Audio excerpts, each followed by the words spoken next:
খাত থেকে কোনো লাভ হয় না এরকম একটি খাতের বরাদ্দের দিকে তাকাই, সেটাও দেখব বিচার বিভাগের বরাদ্দের চেয়ে কয়েক গুণ বেশি। মাননীয় স্পিকার, আমি 1 টাকা বাজেট অনুমোদনের জন্য বলছি এ কারণেই যে 2025-26 সালে বিচার বিভাগের জন্য বরাদ্দ ছিল 2015 কোটি টাকা, যেটি জিডিপির 0.03% কাছাকাছি। এইবার এটি বেড়ে হয়েছে 2187 কোটি 58 লক্ষ টাকা। মাননীয় স্পিকার, এটাও জিডিপির 0.03% মতো, এর বেশি নয়।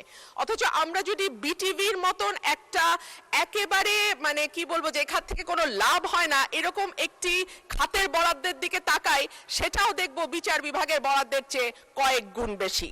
মাননীয় স্পিকার, আমরা যদি আইনের শাসনের কথা বলি, ন্যায় বিচারের কথা বলি, সকলের জন্য সমান অধিকারের কথা বলি, সেটা একটা সুষ্ঠু বিচার বিভাগ না থাকলে সম্ভব হবে না।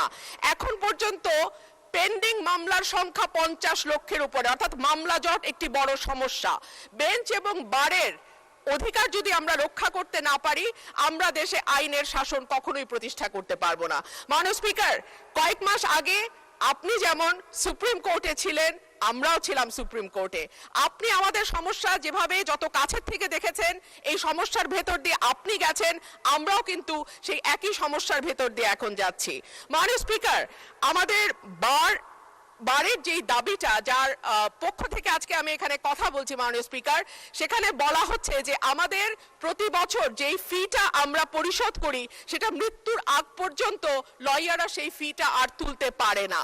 কিন্তু দেখা যায় বহু লয়ার শেষ জীবনে অসুস্থ হয়ে গেছেন, প্র্যাকটিস করতে পারছেন না, আদালতে যেতে পারছেন না, কিন্তু তাদের মানবেতর জীবন যাপন করতে হচ্ছে। একই ধরনের কথা শিক্ষানবিশ আইনজীবীদের ক্ষেত্রেও প্রযোজ্য।